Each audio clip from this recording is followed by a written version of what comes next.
हम लोग एक 3 दिवसीय अंतर्राष्ट्रीय सम्मेलन में विजन 2047 इस विषय के ऊपर चर्चा करने के लिए हम सब लोग यहाँ लगातार 3 दिन कार्य होने वाला है। मेरा एक मुख्य उद्देश्य स्वदेशी शोध संस्थान एक प्रयास कर रहे हैं भारत के लिए भारतीय आर्थिक मॉडल देश का विकास के संदर्भ में माननीय नरेंद्र मोदी जी जो जिस तरह प्रयास कर रहे हैं इसको और तेज़ी से आगे बढ़ाना है तो हमारा देश के लिए कैसा एक डेवलपमेंटल मॉडल होना चाहिए इसके ऊपर लगातार स्वदेशी शोध संस्थान कार्य कर रहा है।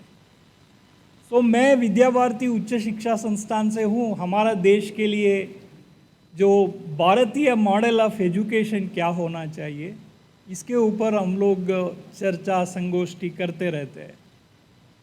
लेकिन एक मुख्य बात यह है हमारा देश में जितना शिक्षा नीति देश और दुनिया में बना उसमें मुख्य रूप से देश का डेवलपमेंटल मॉडल और देश का एजुकेशन मॉडल ये दोनों के बीच में संबंध है।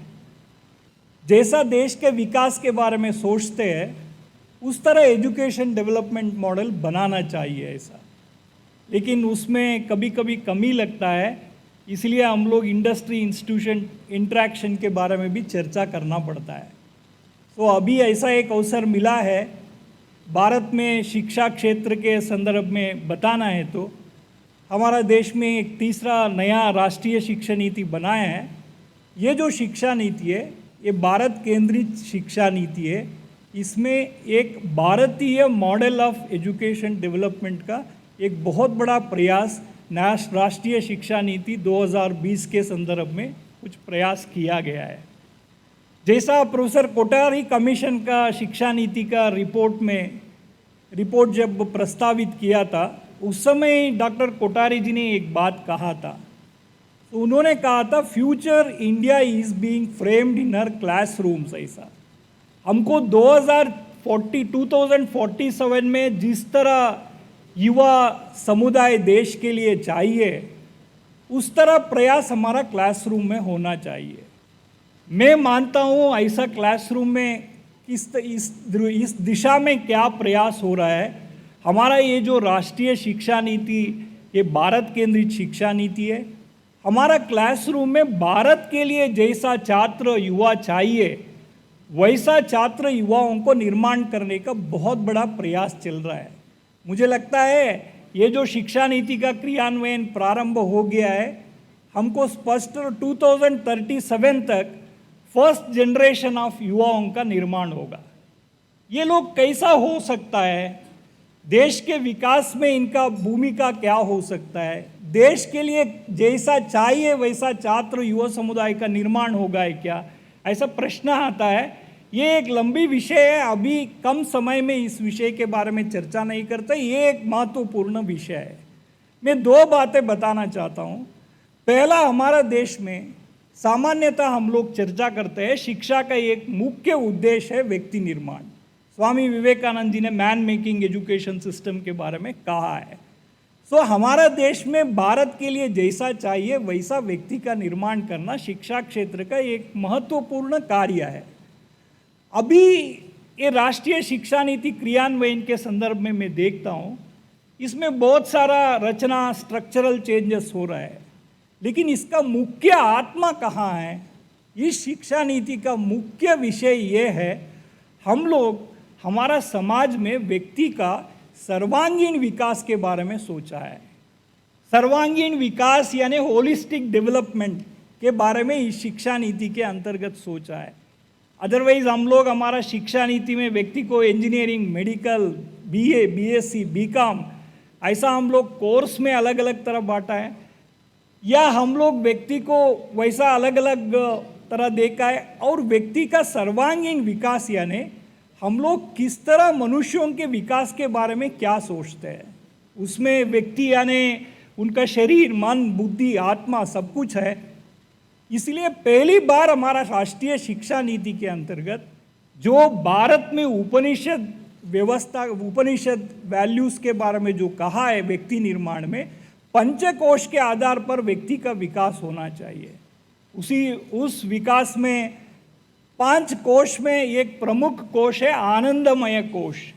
हमारा देश में जब भी हम लोग वैल्यू सिस्टम के बारे में चर्चा करते हैं, व्यक्ति का आनंदमय कोश का विकास एक दुनिया में दूसरा देशों में नहीं है।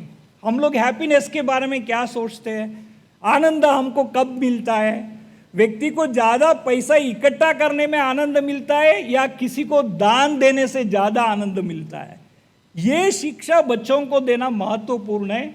अभी एक बहुत बड़ा ट्रांसफॉर्मेटिव चेंज जो शिक्षा क्षेत्र में आया है, तो हम लोग पंचकोश आधारित विकास के बारे में शिक्षा में सोचा है। दूसरा एक प्रमुख बात है शिक्षा के अंतर्गत कहना है तो हम लोग बहुत बार शिक्षा के विकास के संदर्भ में जब भी चर्चा करते हैं, व्यक्ति को एक नौकरी के लिए तैयारी करते हैं। 2047 तक आते आते जिस तरह टेक्नोलॉजी एआई विकसित हो रहा है, किसी को भी पता नहीं है हमारा देश में कहाँ एम्प्लॉयमेंट होगा। यहाँ एम्प्लॉयमेंट पॉलिसी के बारे में एक डॉक्यूमेंट भी रिलीज किया है। भविष्य के एम्प्लॉयमेंट अपॉर्चुनिटीज़ क्या होगा, इसके बारे में विजुअलाइज करना, ये एक बहुत बड़ा R&D एक्टिविटी है। इस दिशा में बहुत सारे संस्थान भी काम कर रहे हैं। लेकिन एक मुख्य बात यह है, we should not prepare our student for a single employment. अभी पॉलिसी में जो ट्रांसफॉर्मेटिव चेंज आया है, बच्चों को क्लासरूम में we are not preparing student for a single employment, we are preparing a student for first, second and third employment. इसलिए skill के बारे में जब भी बात करते हैं, व्यक्ति को केवल एक प्लम्बर, एक इलेक्ट्रिकल ट्रेनिंग ऐसा नहीं है। व्यक्ति को क्या सीखना, कैसा सीखना, मेरा भविष्य कैसा निर्माण होना चाहिए, ऐसा एक आत्मविश्वासी, देशभक्त, प्रामाणिक छात्र युवा समुदाय को निर्माण करने का एक बहुत बड़ा ट्रांसफॉर्मेटिव चेंज इस शिक्षा नीति के अंतर्गत हुआ है। देखिए, हम लोग देखते हैं स्किल पढ़ना चाहते हैं, नहीं पढ़ना चाहते। बहुत लोगों को लगता है हमको नॉमेनक्लेचर BA BSc डिग्री चाहिए। ऐसा क्यों? बहुत लोगों को जॉब ओरिएंटेड कोर्स पढ़ने से शादी होगा नहीं होगा, एम्प्लॉयमेंट मिलेगा नहीं मिलेगा, ऐसा सोचते रहते हैं। लेकिन ये जो ट्रांसफॉर्मेटिव चेंज स्कूली शिक्षा में जो लाया है, बच्चों को 3 M's के बारे में शिक्षा दे रहा है। एक तो working with man, working with machines and working with mud. ये तीनों शिक्षा बच्चों को 6th स्टैंडर्ड ऑनवर्ड्स ये शिक्षा देने का प्रयास दे रहे हैं। उसके कारण व्यक्ति को स्किल के बारे में जो सोच है, ये बेसिक सोच बदलने का प्रयास शिक्षा नीति के अंतर्गत हो रहा है। मुझे लगता है 2047 तक जो हमारा देश में युवाओं का निर्माण होगा, वो लोग ये नहीं सोचते। अभी हमारा देश का समस्या क्या है, जो पढ़े लिखे ग्रेजुएट्स, वहाँ अनएम्प्लॉयमेंट प्रॉब्लम ज़्यादा है। जो अनपढ़ है उनको बहुत सारा नौकरी है। ये क्यों हो रहा है? इसमें मानसिकता बदला नहीं है। मैं मानता हूँ जो ट्रांसफॉर्मेटिव चेंज इस शिक्षा नीति के अंतर्गत हुआ है, हर एक व्यक्ति कंपलसरी मैन मशीन मड के साथ काम करना चाहिए। हर एक जो छात्र है, उन्होंने स्कूल एजुकेशन में आर्ट, स्किल एजुकेशन और स्पोर्ट्स एजुकेशन सबके लिए कंपलसरी है। हाँ, अदरवाइज हम लोग देखते थे कुछ लोग स्पोर्ट्समैन बनेंगे, केवल कुछ लोग सोशल वर्क NSS के माध्यम के करेंगे। ऐसा नहीं है। हर बच्चों को स्पोर्ट्स, आर्ट और स्किल एजुकेशन सबको कंपलसरी किया है।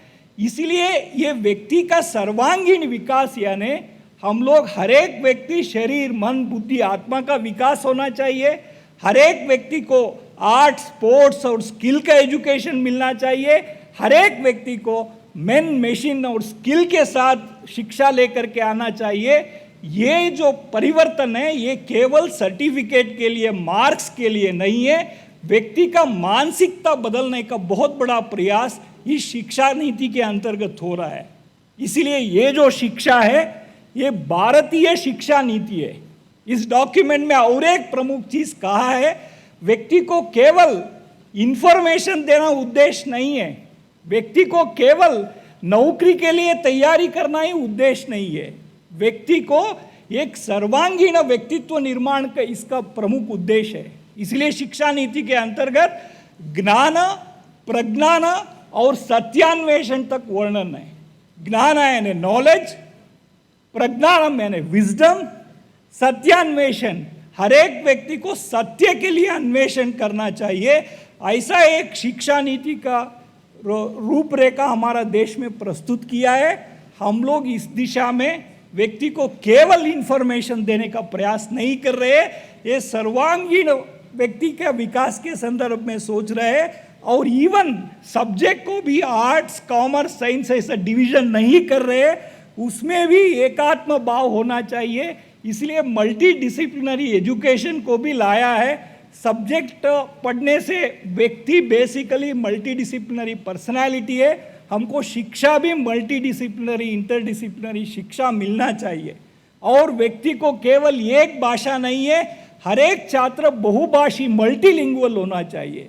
इसलिए मल्टी डिसिप्लिनरी, मल्टीलिंगुअल, इनको टेक्नोलॉजी का उपयोग कैसा करना, बहुत बार ये होता है अभी ये का माहौल हो गया, ये कब को कितना सिखाना चाहिए, इसके संदर्भ में भी एक फिलॉसफी का बहुत भारतीय मॉडल का ज़रूरत है।